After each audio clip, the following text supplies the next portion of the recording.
Hello दोस्तों, बहुत बहुत स्वागत है आपका अपने यूट्यूब चैनल दी न्यूरॉन एकेडमी। आज के हम वीडियो में डिस्कस करेंगे ड्रग्स फॉर कफ। ठीक है, pharmacology of drugs which is used in cough, asthma and as well as other respiratory tract infections. ठीक है, तो हम देखते हैं सबसे पहले कफ की डिफिनीशन क्या है। ठीक है, तो अकॉर्डिंग टू दिस डिफिनीशन क्या लिखा हुआ है, cough this is a protective reflex, it is purpose being expulsion of respiratory secretions और फॉरिकल्स फ्रॉम ए पैसेज। ठीक है, इसका मतलब है कि हमारा जो एक कफ होता है रिफ्लेक्शन होता है कि हमारे शरीर में कुछ गया और हमने कफ से बाहर निकाल दिया ना, ये मतलब आ गया समझ में। दूसरी जो लाइन है वो क्या बोल रही है, it is purpose being expulsion of respiratory secretions और फॉरेन पार्टिकल्स। हमारे रिस्पायरेटरी ट्रैक्ट में एक्सपल्जन मतलब होता है रिमूवल। हमारे रिस्पायरेटरी ट्रैक्ट में अगर कोई चीज गलती से चली जाए, कोई फॉरेन पार्टिकल चला जाए, कोई डस्ट चला जाए, तो वो अपने आप बाहर आ जाता है थ्रू कफ मैकेनिज्म। क्लियर ये चीज समझ। तो हम डिस्कस करेंगे क्लासिफिकेशन की कौन कौन सी ड्रग्स हैं जो हमारी कफ में यूज करते हैं। ठीक है, तो अगर हम पहले क्लासिफिकेशन की बात करें तो हमारे पास है फर्स्ट जो क्लासिफिकेशन है वो हमारा है फेरेंजियल डिमल्सेंस। ठीक है, फर्स्ट क्लासिफिकेशन कौन सा है, फेरेंजियल डिमल्सेंस। उसमें क्या क्या आता है, लॉजेंजेस आते हैं आपके, कफ ड्रॉप्स आते हैं, लिंक्टस आते हैं, ग्लिसरीन एंड लिकोराइस। लिकोराइस मतलब मुलेठी। ठीक है, मुलेठी को बोलते हैं हम लिकोराइस। ठीक है, ये आ गया समझ में, पहला क्लासिफिकेशन हो गया। सेकंड अगर क्लासिफिकेशन देखें तो होता है हमारा स्पेक्टोरेंट या फिर म्यूकोकाइनेटिक्स। ठीक है, तो इसमें दो ड्रग्स हैं, दो कैटेगरी की ड्रग है हमारी स्पेक्टोरेंट में। कौन कौन सी हैं, पहला ए हमने लिखा हुआ है, कौन सी है, पहला है हमारा ब्रोंकियल सिक्रीशन इनहेंसर। इसमें कौन सा है, सोडियम और पोटेशियम सिट्रेट। सोडियम सिट्रेट हो सकता है या फिर पोटेशियम सिट्रेट हो सकता है, पोटेशियम आयोडाइड।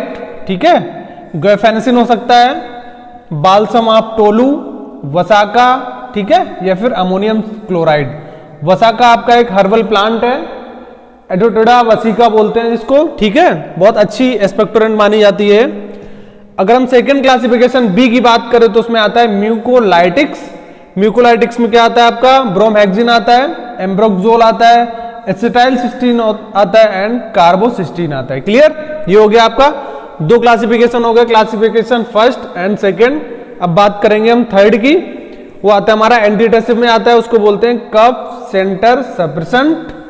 कौन कौन से हैं इसमें, ओपियोड्स है, ओपियोड्स में आपका क्या है, कोडीन, इथाइल मॉर्फिन एंड फोलकोडीन। उसके बाद सेकंड जो हमारा बी नंबर है वो हमारा है नॉन ओपियोड्स में क्या है, नेस्कैपिन, डेक्स्ट्रोमेथोर्फिन।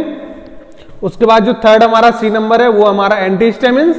एंटीहिस्टामिन्स में हमारा है क्लोरफेनामाइन, डाइफेनाइड्रामाइन एंड प्रोमेथाजीन। जो हमारा डी फोर्थ नंबर है एंटीटसिव का वो कौन सा है, पेरीफेरली एक्टिंग है हमारा, प्रीनॉक्स डायाजीन है।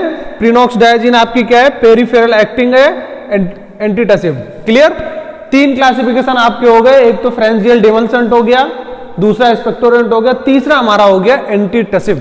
चौथा क्लासिफिकेशन और बच रहा है वो हमारे पास है एडजुवेंट एंटीटसिव। ठीक है, इसमें कौन सा आता है, इसमें आते हैं हमारे ब्रोंकोडायलेटर्स। ठीक है, bronchodilator mostly used in asthma, COPD like respiratory diseases. ठीक है, तो इसमें हमारे पास ड्रग कौन सी है, सॉल्बुटामॉल है एंड है टर्बुटालीन। तो आई होप आपको क्लासिफिकेशन समझ में आ गया। You can visit on KDD, रैंगेंडेल एंड एज वेल एज डिपीरो, वहां से आपको रेफरेंस मिल जाएगा क्लासिफिकेशंस का। अब हम बात करेंगे इसकी मैकेनिज्म की, जो क्लासिफिकेशंस हैं, जो इनके अंदर ड्रग है वो कैसे काम करती हैं। ठीक है, मैकेनिज्म की अगर बात करें, फर्स्ट मैकेनिज्म तो हमारा क्लासिफिकेशन पहला था फ्रेंजियल डिमल्सेंस। तो जितनी भी ड्रग्स हमारी फ्रेंजियल डिमल्सेंस में वो कैसे काम करती हैं, चलो हम प्रयास करेंगे थोड़ा बताने का। हमने लिखा हुआ है reduce afferent impulses from the inflamed irritated pharyngeal mucosa. जो हमारा इरिटेटेड फेरेंजियल म्यूकोसा से है जो इंपल्स जनरेट हो रही है, सेंसरी इंपल्स जनरेट हो रही है, उसको नहीं होने देता है ना। रिड्यूस एफरेंट मतलब sensory, reduce afferent impulses from the inflamed और इरिटेटेड फेरेंजियल म्यूकोसा। जब आपकी जो इफरेंट सेंसरी को नहीं होने देता है म्यूकस में, फेरेंजियल म्यूकोसा से, वो क्या करती है, provide symptomatic relief in dry cough. आ गया समझ में? तो जो आपका फेरेंजियल डिमल्सेंस है वो कब यूज करेंगे, वो हम करेंगे ड्राई कफ के केस में। Clear? डिमल्सेंस, pharyngeal डिमल्सेंस used in dry cough. Clear? अब हम बात करेंगे classification number 2, this is expectorants या फिर म्यूकोकाइनेटिक्स। म्यूकोकाइनेटिक्स का मतलब होता है जो हमारे बहुत ही नॉन एडहेसिव म्यूकस होता है रिस्पिरेटरी ट्रैक्ट्स में या वाल्स में जो चपक जाता है उसको निकालता है बाहर, उसको बोलते हैं म्यूकोकाइनेटिक्स। क्लियर? आ गया समझ में? इसमें क्या है हमारा ए नंबर था ब्रोंकियल सिक्रीशन इनहेंसर, तो इसके नाम से ही लग रहा है जो हमारे ब्रोंक्यूल्स में सिक्रीशंस है उनको एनहेंस करके एक्सपेल आउट करेगा। ठीक है? इंक्रीज ब्रोंकियल सिक्रेशंस और reduce viscosity and remove cough, this is called bronchial secretion enhancer. ठीक है? इसमें थोड़ा एक टेक्निकल वर्ड मिला है हमें, रिड्यूस विस्कोसिटी। अगर इसको हम थोड़ा सा एग्जांपल से समझें, विस्कोसिटी मतलब होता है कि थक्का, जैसे मान लो बहुत ही थक्का जम जाना, विस्कस हो जाना। एक थोड़ा एग्जांपल लेते हैं, विस्कोसिटी का एग्जांपल लेंगे हम। चलो भैया, हमने एक गिलास बना दिया है, ठीक है, और इसमें हमने ले लिया है वाटर और इसमें ले लिया है हमने घी खाने वाला। ठीक है? विस्कोसिटी की बात कर रहे हैं हम। पानी की विस्कोसिटी क्या है? लीस्ट है, मतलब नील है, बोल सकते हैं हम। बट इन केस ऑफ अगर घी की बात करें तो इसमें विस्कोसिटी है, घी है विस्कोसिटी इन नेचर। ठीक है? अब बात हो रही है सिक्रेशंस को बाहर निकालने की। ठीक है? अगर विस्कोसिटी जिसकी ज्यादा होगी तो वो चीज देर से निकलेगी, उसका फ्लो कम होगा। अगर ग्लास, दोनों ग्लासों को गिराया जाए तो जो पानी से भरा हुआ ग्लास है उसमें तुरंत फ्लो बढ़ जाएगा पानी का, तुरंत बह जाएगा पानी। अगर हम बात करें घी, तो घी का ग्लास गिरेगा और जो घी है वो ज्यादा बहेगा नहीं, फ्लो प्रॉपर्टी कम हो जाती है। अगर विस्कोसिटी ज्यादा होगी तो उसका फ्लो कम हो जाएगा। ठीक है? अब यहां पे समझो आप, जो हमारी एक्सपेक्टोरेंट क्या करती है, रिड्यूस विस्कोसिटी, मतलब पानी विस्कोसिटी को कम करेंगी तो फ्लो प्रॉपर्टी जो है म्यूकस की, स्पुटम की, वो अपने आप बढ़ जाती है। हमें अल्टीमेटली क्या है, जो हमारा स्पुटम है, ब्रोंकियल सिक्रेशंस हैं, उनको बाहर निकालना है। बात क्लियर? आगे समझ में? आई होप आपको दोनों एग्जांपल समझ में आ गए होंगे। Example number A and B, घी और वाटर का एग्जांपल एग्जैक्टली समझ में आ गया होगा। ठीक है? अब बात करते हैं हम म्यूकोलाइटिक्स। आपको ये समझ में आ गया? बी नंबर है आपका म्यूकोलाइटिक्स। वो म्यूकस का ब्रेकडाउन करता है। ये क्या कर रहा था, विस्कोसिटी को कम करके बाहर निकाल रहा था। अब ये जो म्यूकस बना हुआ है आपके रिस्पिरेटरी में, उसको ब्रेकडाउन करेगा। ठीक है? तो इसमें कौन सी ड्रग आती है? इसमें है ब्रोमहेक्सेन। तो जो ब्रोमहेक्सेन है वो आपकी ऑब्टेन होती है एडोटोडा वसिका, या आपका इसको बोलते हैं Vasaka. This is also known as Vasaka, इसका कॉमन नेम है। ठीक है? या फिर और हिंदी में बात करें तो इसको वासा भी बोलते हैं।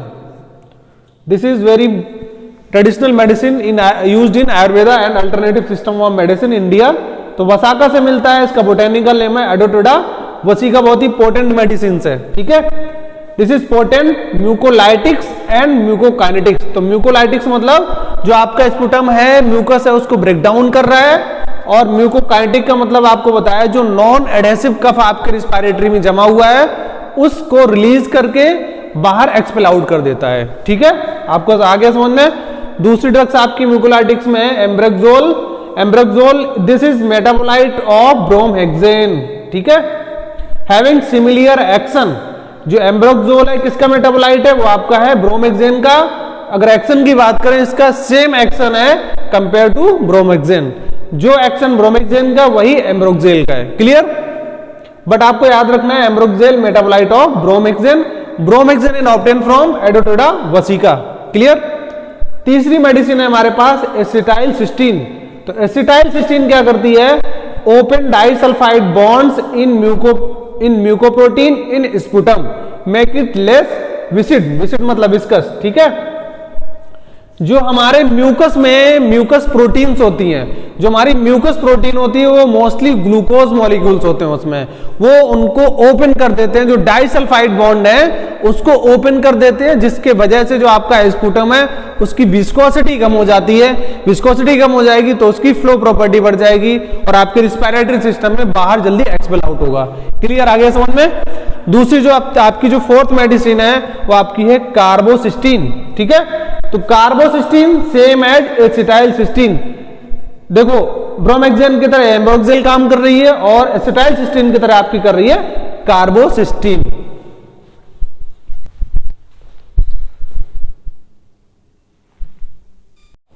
अब हम बात करेंगे एंटीटसिव की। एंटीटसिव जो हमारी ड्रग्स उसमें क्या क्वालिटीज होती हैं और वो कैसे काम करती है ना। तो सबसे पहली जो ड्रग हमारी एंटीटसिव में वो हमारी है कोडीन। तो कोडीन क्या है भाई? More selective for cough centre. जो हमारे ब्रेन में एक चीज और है, अभी आपने स्पेक्टोरेंट इसके पहले देखा था, तो जो स्पेक्टोरेंट है वो आपका पेरिफेरली वर्क करता है, आपके सीनस पे काम नहीं करता है। बट अगर इनकेस आप ओपियोइड्स की बात करेंगे, जो हमारे क्या होते हैं सीएनएस एक्टिंग ड्रग्स होती हैं, हमारे ब्रेन पे जो कफ सेंटर्स होते हैं उनको इनहिबिट कर देता है, सप्रेस कर देता है, और जो कफ सेंटर है उसका थ्रेशोल्ड भी बढ़ा देता है वो। ठीक है, तो कोडीन क्या करती है भाई? More selective for cough centre, उसके बाद लेस पोटेंट देन मॉर्फिन। ठीक है, तो morphine more potent than codeine और codeine less potent than morphine. Opium alkaloid derivative है भाई, ओपीएम जिसको अफीम बोलते हैं, पॉपिवर सोमनीफेरम उसका डेरिवेटिव है। ठीक है, स्टैंडर्ड एंटीटसिव है भाई ये। कोडीन क्या है आपकी? Standard antitussive cough centre suppressor. ठीक है, आपको याद रखना पड़ेगा। सबसे अच्छी मेडिसिन है आपकी, अगर हम ओपियोइड्स की बात करें तो सबसे अच्छी मानी जाती है हमारी कोडीन। ठीक है, इसका थोड़ा ड्रॉबैक भी है भाई, एडीआर है इसके। साइड इफेक्ट क्या है? थोड़ा सा कॉन्स्टिपेशन की दिक्कत रहती है, आपका रिस्पिरेटरी डिप्रेशन भी हो सकता है due to CNS acting effect, drowsiness आ सकता है, ड्राइविंग इंपेयरमेंट बहुत इंपॉर्टेंट पॉइंट है। ड्राइविंग इंपेयरमेंट का मतलब है जब आप बाइसिकल चला रहे हो, मोटर कार चला रहे हो या फिर कोई भी व्हीकल चला रहे हो, तो अगर आपने कोडीन का कंजप्शन किया है तो मे भी आपको थोड़ा सा इंपेयरमेंट, मसल इंपेयरमेंट आ सकता है, तो आपको ये ध्यान में रखना है। ठीक है, दूसरी ड्रग हमारे पास कौन सी है? हमारे पास है ethyl morphine, closely related to codeine but less constipating. जो हमारी इथाइल मॉर्फिन है वो नियरली सिमिलर टू है कोडीन, बट कोडीन के केस में हमारी जो एडीआर था वो कॉन्स्टिपेशन आ रहा था, बट अगर हम इथाइल मॉर्फिन की बात करें तो उसमें जो कॉन्स्टिपेशन है वो लीस्ट होता है, मतलब लेस कॉन्स्टिपेशन होता है। क्लियर, बात आ गई समझ में। थर्ड हमारे पास है फोल कोडीन। फोल कोडीन क्या होती है भैया? Longer t half than codeine. जो इसका टी हाफ है वो कोडीन से ज्यादा होता है, सिमिलर एफिकेसी एज कोडीन। जो इसकी एफिकेसी है वो कोडीन के नियरली सिमिलर होती है, टी हाफ थोड़ा सा इसका ज्यादा होता है। सेकंड हमारा क्लासिफिकेशन बी नंबर क्या है ओपियोइड्स का? सेकंड हमारा है नॉन ओपियोइड्स। अभी तक हम ओपियोइड्स बात कर रहे थे, नॉन ओपियोइड्स आ गए हमारे। पहली ड्रग हमारा है नोस्कैपिन या फिर नारकोटिन। नोस्कैपिन बोले हम या फिर नारकोटिन बोले, तो क्या है? ओपीएम एल्कोलाइड डेरिवेटिव ये भी है। ठीक है, डिप्रेस कफ सेंटर, ये ब्रेन में कफ सेंटर को इन्वेट कर रही है, but no narcotic and analgesic and dependency property. ठीक है, इसलिए इसको नॉन ओपियोइड्स में रखा गया है। ना इसके अंदर नार्कोटिक इफेक्ट है, ना ही कोई एनाल्जेसिक इफेक्ट है। ठीक है, और ना ही आपका डिपेंडेंसी प्रॉपर्टी है। अगर आप लगातार इसको लोगे तो डिपेंडेंसी प्रॉपर्टी शो नहीं करती है। ठीक है, अब इसका कॉन्ट्राइंडिकेशन है थोड़ा सा भाई। कॉन्ट्राइंडिकेशंस का मतलब है अवॉइड करना चाहिए। अगर आप नोस्कैपिन दे रहे हो किसी पेशेंट को या फिर ले रहे हो, तो उस केस में क्या होता है? आपकी बॉडी में समटाइम्स क्या होता है? हिस्टामिन का लेवल बढ़ जाता है। जब आपकी बॉडी में हिस्टामिन बढ़ेगा, अगर वो रिस्पिरेटरी में बढ़ रहा है तो कहीं ना कहीं आपको कॉज करेगा ब्रोंको कॉन्स्ट्रिक्शन। ठीक है, क्या कॉज करेगा? ये करेगा bronchoconstriction. Bronchoconstriction cause करेगा। अगर आपको ब्रोंको कॉन्स्ट्रिक्शन हुआ तो आपको अस्थमा की दिक्कत आ सकती है। ठीक है, सीओपीडी की दिक्कत आ सकती है, कफ की दिक्कत आ सकती है। ठीक है, तो आपको ध्यान रखना पड़ेगा। नोस्कैपिन के केस में हिस्टामिन का रिलीज बढ़ जाता है, जिससे ब्रोंको कॉन्स्ट्रिक्शन की प्रॉब्लम आना चालू हो जाती है। ठीक है, सेकंड बात हम ड्रग की बात करें, हमारे पास है डेक्स्ट्रोमेथॉर्फिन। डेक्स्ट्रोमेथॉर्फिन में क्या है भैया, ये हमारी है NMDA antagonist, N methyl D aspartic acid या फिर डी स्पार्टेट, ये हमारी है NMDA एंटागोनिस्ट। डी आइसोफॉर्म इसका है एंटीटसिव, जो हमारी डेक्स्ट्रोमेथॉर्फिन ड्रग है उसका डी आइसोमर है, वो आपका एंटीटसिव है, ठीक है। एंटीटसिव जो आपके वो CNS पे काम करेंगे, और दूसरा एक्सपेक्टोरेंट होता है वो होता है आपका पेरिफेरल एक्टिंग। अगर हम लीवो फॉर्म की बात करें, इसकी लीवो आइसोमर की बात करें तो हमारा होता है एनाल्जेसिक, ठीक है, बहुत इंपॉर्टेंट पॉइंट है। डेक्स्ट्रोमेथॉर्फिन के केस में जो डी आइसोमर है वो आपका एंटीटसिव होगा, और जो एल लीवो आइसोमर है वो आपका होगा एनाल्जेसिक, क्लियर। और एक चीज और है, इसमें भी नॉन एडिक्टिव, मतलब जो एडिक्टिव प्रॉपर्टी है डेक्स्ट्रोमेथॉर्फिन भी शो नहीं करती है, क्लियर।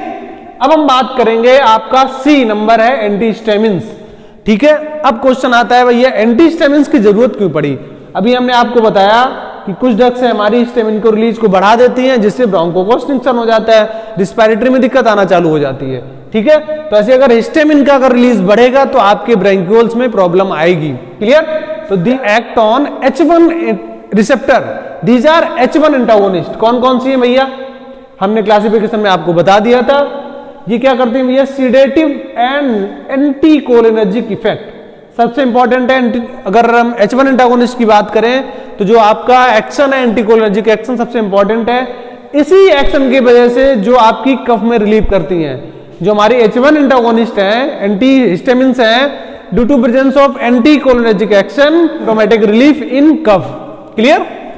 नो एक्सपेक्टोरेंट एक्शन, जो एंटी हिस्टामिन्स है उनका एक्सपेक्टोरेंट एक्शन नहीं है, वो presence of anticholinergic action आपको सिम्प्टोमेटिक रिलीफ प्रोवाइड कराती हैं।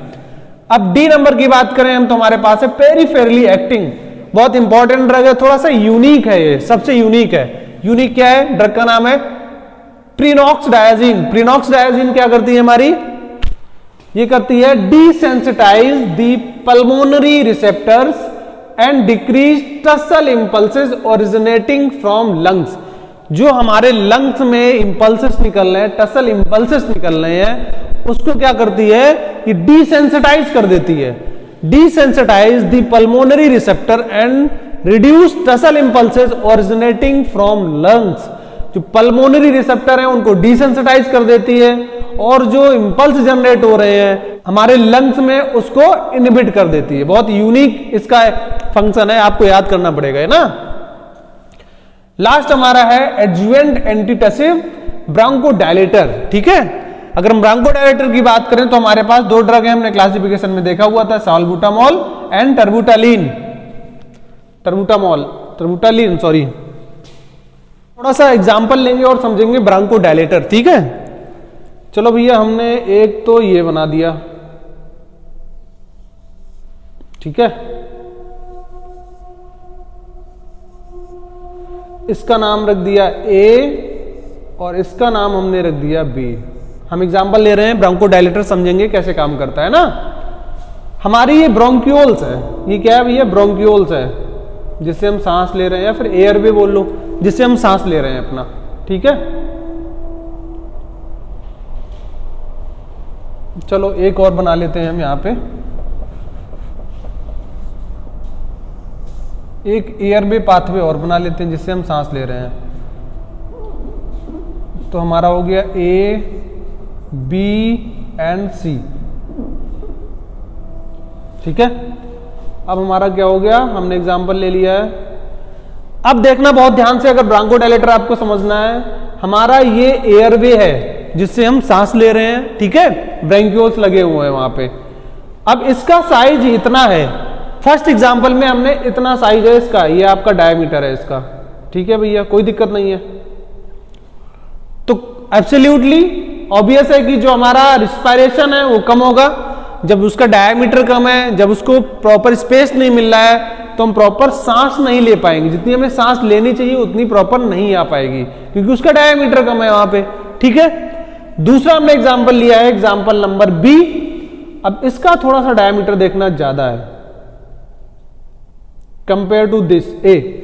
अगर हम एग्जांपल नंबर B की बात करें तो जो A से इसका डायमीटर ज्यादा है, डायमीटर ज्यादा होगा तो हम प्रॉपर एयरवे से अपने सांस ले पाएंगे, प्रॉपर रहेगी, ठीक है। अब हमने ड्रग दे दिया यहां पे ब्रोंकोडायलेटर। कौन सी दिया है? ब्रोंकोडायलेटर दे दिया भैया। चलो भैया हमने दे दिया ब्रोंकोडायलेटर। अब ब्रोंकोडायलेटर क्या कर रही है? अपने एयरवेज को डायमीटर बढ़ा रही है, देखो यहां पे डायलेट कर रही है। ठीक है, अगर एग्जांपल नंबर ए की बात करें तो इसमें था कॉन्स्ट्रिक्शन,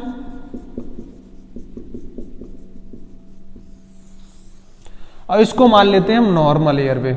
ठीक है, एग्जांपल की तरह इसको नॉर्मल मान लेते हैं, और इसमें मान लेते हैं हम ड्रग इंड्यूस्ड ड्रग्स। हमने ड्रग दे दिया है।